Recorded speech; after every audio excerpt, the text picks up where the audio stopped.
为什么只有高达 Seed 中出现了斩剑刀？首先要提2点，第一个是这玩意儿其实叫对剑刀，斩剑刀这名字有点夸张了，那是超级系范畴的。第二个呢，其实在 UC 系也是有类似的概念，比如 ZZ 高达的高出力光束军刀，其实也是有对剑功能的。那么大家常说的 Seed 斩剑刀到底是什么概念呢？其实说白了就是强袭、脉冲、命运这3台机子上面的刀型武器，它是以实体刃为基础，在保留一定实体刃的同时呢，将刃口部分改成了光束刃。那么为什么 Seed 里要出现这种武器呢？抛开众所周知的华丽度、好卖胶不说，其实剧中也是有相关的设定背书的。首先 Seed 宇宙的光束军刀原理就与其他高达系列大有不同。拿 UC 来举例， UC 的光束军刀是用艾力场形成特殊形状的保护层，并在其中呢填充高热的等离子体。当艾力场碰触到物体时呢，就会破裂，将里边的高热等离子体露出，从而达到切割的目的。这样既保证了高热等离子体不会扩散，也尽量增加了光束军刀的长度。而在这个原理之上呢，如果2把光束军刀碰撞，2个艾力场就会互相排斥，所以我们会经常看到 UC 宇宙的机体会拼刀。但 Seed 的原理就简单粗暴很多，它的光束军刀说白了就是一个打火机，直接把能量喷涌出去形成的。所以 Seed 中的光束军刀并不能互格，剧中都是拿着盾去格挡的，除非作画失误。而后期中会看到的一些特殊形状的光束刃，其实是用幻象粒子塑形的，对，就是迅雷高达海市蜃楼系统那个粒子。只不过幻象粒子就算互相碰撞，也不会出现排斥反应，因此呢 Seed 第2季中依然无法出现光束军刀互格的情况。那么 Seed 宇宙光束军刀的缺点也就显而易见了。第一，没有立场塑形，就意味着能量会大量扩散出去，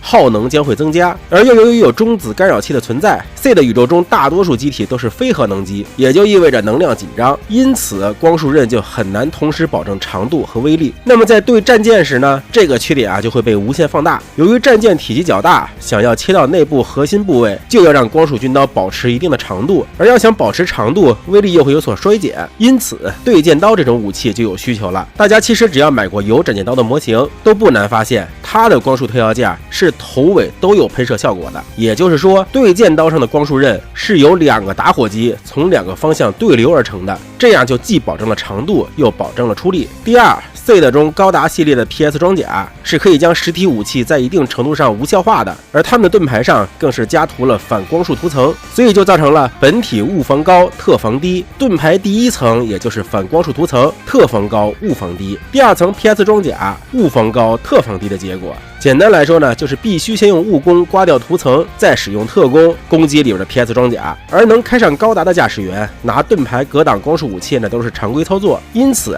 就需要一种能够破他们盾防的武器。而对剑刀呢，恰好就保留了实体刀刃的部分，尤其是剑脉、刀背整个都是刀刃，那么就可以在对盾时呢使用实体刀刃，对身体时呢使用光束刃。这里大家可以看几个例子强袭的对剑刀虽然实体刃只有刀尖部分，但在砍圣盾的盾时，虽然光束刃被涂层中和了，但实体剑还是会把盾牌砍变形了。与其说是砍，不如说是压的吧。再来看剑脉对盖亚这里，当史黛拉顶盾冲过来时，飞鸟是使用刀背的剑刃部分还手的，只不过呢要一边防御对面的攻击，一面反击，所以没用上劲儿。而当后面要砍本体时呢，则使用了光束刃的部分，只不过被格挡了。还有就是命运对无证时，面对加速砍过来的命运，无证呢也是要第一时间闪身躲开这刀，随后呢才能接下动能较少的第2刀。而飞鸟爆种后呢，这瞬间打出了一记回旋斩，动能也是拉满，直接把无证给打失衡了。最后呢，再来看看最经典的脉冲捅自由。很多人好奇自由身上 PS 装甲为啥会被实体刃给捅穿了？来，咱们仔细看看首先是飞鸟使用回旋镖对自由的盾牌造成了初步伤害，我们可以看到明显的划痕。随后飞鸟使用了前格捅了上来。面对这样的高冲击力实体剑，受伤的盾牌显然是扛不住的，因此呢被捅穿。那么接下来呢就是本体的 PS 装甲。先来补充一个细节剑脉的对剑刀在刀尖部分也是可以展开光束刃的，买过 MG 脉冲的各位应该都了解。而动画中呢，当脉冲捅穿自由时，也可以看到光束特效，所以呢可以理解为是打本体时飞鸟将光束刃打开了，所以能捅穿。可是在脉冲捅自由之前以及捅完自由以后的这个画面中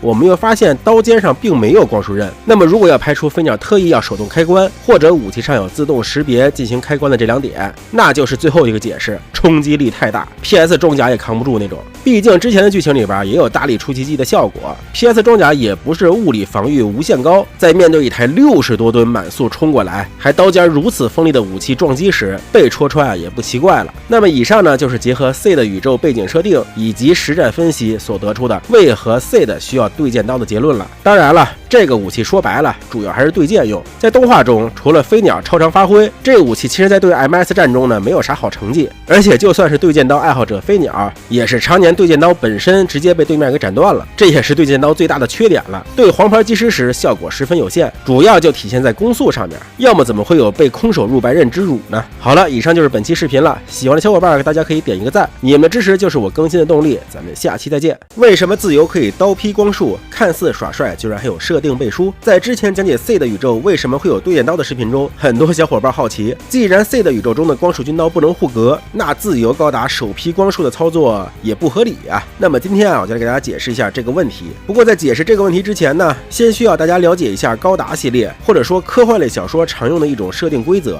即制造出一个专属于该作品的某种规则。这个规则可能是一个原理，可能是一种物质，那么作品啊就可以围绕该规则对剧中的各种演出做自圆其说的解释，则我们就该认可这部分演出是合乎逻辑的。当然了，前提是作者的脑洞啊也别太离谱啊，至少要符合观众的直觉。在高达系列里边比较典型的例子，比如 UC 系的万能米氏粒子，比如00系列里边的万能 GN 粒子。你问为啥雷达失效了？米氏粒子啦 GN 粒子啦。你问机体为啥会飞？米氏粒子啦 GN 粒子啦。你问那些高出力的武器射出去的都是啥？其他形态的米氏粒子啦 GN 粒子啦。而其实 C 的中呢也有一个类似的粒子，不过呀没有前面二位那么万能，而且剧中呢也很少有正面提及，但出场率却又不少，那就是幻象粒子。比如特殊形状的光束兵器要用幻象粒子塑形，比如说龙骑系统运作时需要幻象粒子作为通信媒介，比如命运光翼开启以后跟在主体后边那些残影其实就是幻象粒子，比如近段那可以扭曲光束的能量偏转装甲，镇魂曲的光束能够弯曲也都是靠幻象粒子来运作的。而与能量偏转装甲和镇魂曲同理的就是吉拉刀劈光束，也同样是因为幻象粒子的存在。那么既然这个粒子如此无处不在，为何大多数观众却对它知之甚少呢？原因啊就是无论是 UC 还是00都会在剧中正式介绍米氏粒子和 GN 粒子的存在以及它们的功效，而在 C 的中啊，只有在迅雷开启海市蜃楼系统时会有些许的描写，甚至啊都没有具体介绍这玩意儿的优缺点。这里我简单说下吧。首先是优点，它的隐蔽性极强，无论是雷达波、红外线、热传感，甚至是人眼，都无法捕捉到其存在，可以说是真正意义上的隐形。而迅雷高达之所以会是黑色涂装，也是因为黑色能最大限度的发挥海市蜃楼系统的效果。当然了，这玩意儿的缺点啊也很明显。首先是粒子是通过磁场固定在身体上的，但并不牢固，随着移动距离的增加，幻象粒子胶体会脱落，导致隐形性能下降。其次呢是这玩意儿虽然可以在光学上达到隐形，但声音呢依然是可以被侦测到的。再加上水中该粒子胶体将无法固定在机体表面上，因此啊水中作战的情况下，海市蜃楼系统几乎是无效的。还有一个更严重的问题就是耗能巨大。 C 的宇宙中大多数机体啊都是电池机，在海市蜃楼系统的巨大耗能下，像迅雷高达最多也只能持续80分钟的隐身状态。大家可能觉得80分钟挺长的了吧？但是呢，结合幻象粒子胶体的另一个缺点，不耐热，也就是说在开启的时间段里边无法高功率的使用推进器，在实战中呢这就尴尬了。如果想悄无声息的打头袭，你母舰啊就要与被攻击目标保持相当的距离，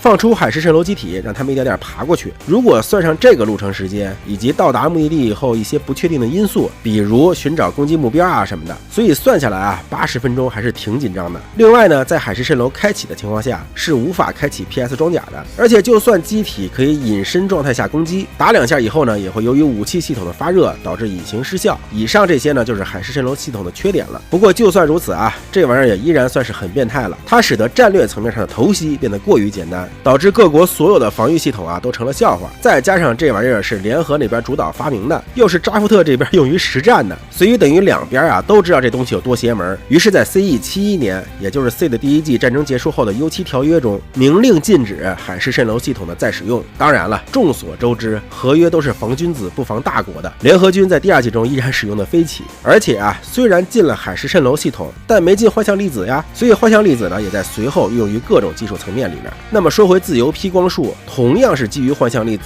联合这边是开发出了近段这样的的带有能量偏转装甲的机体，而扎夫特这边呢，则是将侧重点用于武器塑形上。在之前一期我们讲过啊 ，C 的宇宙的光束军刀本质是打火机原理，大多数机体的光束军刀并没有塑形屏障，因此啊耗能巨大。而自由等高端机体则是在光束军刀上配置了幻象粒子，这样呢就可以在保证高出力的同时减少耗能。毕竟啊，虽然是核动力机，但瞬间出力和炉子的负荷还是有限的。自由身上可是背着当时最强也是最耗能的 MS 武器鲸鱼等离子光束炮呢，还是要考虑能量分配的问题的。至于流星装备那几十米的大刀，应该也是运用了幻象粒子塑形，保证能量能够在高出力的情况下不会大量消散。你看看之前视频的坑全都让我给补上了吧？那么由于光束军刀上配备了幻象粒子，其功能呢又与近段高达的能量偏转装甲类似，因此自由的光束军刀碰到普通的光线武器时呢，就能将光束偏折，达到变化行进轨道的目的了。当然了，前提是这还得是最强调整者吉拉啊，能反应得过来。换一般人啊，给光束军刀加粗3倍都未必劈得到。好了，以上就是本期的视频了。视频制作不易，希望大家多多点赞支持。我们下期再见。你知道有哪些高达会分身术吗？分身术这个词儿啊，一听就是老人这村正木叶旗的术语了，怎么会和科幻机甲的高达搭上边呢？然而事实上啊，高达作品中不但出现过分身术，还不止一部里边出现了。来，让我们简单过一下。其实高达作品中的分身术和忍者世界里的分身术所创造出来的初衷是一样的，就是迷惑敌人，骗个锁定啥的。因为在 UC 的宇宙背景设定中呢，有米氏粒子的存在，当粒子大量散布时，大多数雷达系统啊就不那么可靠了。那么想要锁定敌人，要么在近距离使用红外等光线锁敌，要么呢就是靠人眼来实现锁敌了。那么在这一前提下 ，UC 宇宙著名骗锁爱好者老阴逼阿姆罗就想出了不少歪点子。最朴素的就是拿盾牌啊、筒子啊扔出去骗锁，而且啊还屡试不爽。在此基础上呢，就出现了伪装气球这种更有分身概念的高端骗术了。这种东西啊，虽然你细看就发现长得确实挺抽象的，可是，在瞬息万变的战场上，能够让敌人做出哪怕半秒的犹豫，都是决定性的。更何况这玩意儿还会埋藏暗雷，你一个不留神啊，就要大意失荆州了。如果说骡子玩那些称之为分身术的话，有点抽象，那么到了 F91 这里就是名副其实的分身术了。当 F91 全功率运作时，机身上的重金属离子就会因为跟不上机体的速度而剥离，从而形成有质量的残影。优雅点比喻啊，就是掉漆了；俗一点的比喻呢，就像某相声演员游太快，裤衩没跟上他一样。而这种有质量的残影呢，对锁敌系统的干扰啊，可以说是非常彻底的。像岳父那样的强化人，插了一脑子的管子都反应不过来，更别提普通驾驶员要是碰到这个，那该有多绝望了。说起来啊，一开始整备班的吐槽，这 F91 出击一次就要全身整修一遍，是不是也跟这个掉漆有点关系啊？那么看完了 UCC 这种能够用一定的科学原理圆回来的分身术，咱们再来看个纯种分身术。让我们掌声有请武斗传的劲高达和神高达。劲高达不用说了，人家驾驶员就是忍者，虽然用的是日耳曼忍术，这名字怎么听有点搞笑啊，但忍者会分身术很正常吧？而神高达，其实我最早对他分身术的印象就是游戏里边出现的，动画里还真想不起是啥时候用过。这次为了做视频，我还专门把武斗传快速的过了一遍，依旧没有找到神高达使用分身的出处。不过游戏里的神高达分身是可以抵挡一次射击攻击的，有点类似于影分身了。感觉原理啊和他哥哥的忍术不同，而是更像狮将的12王方牌大车轮，是有实体效果的。说完了最科学的和最玄幻的，咱们再来看两个比较朴素的，那就是命运高达开光翼以后，以及能天使等一众太阳炉机开3红以后，因移动速度过快所产生的残影了。这个道理啊就更简单粗暴了，单纯的快，加上命运那边残留了一些幻象粒子，能天使这边残留了一些真人粒子，就形成了残影。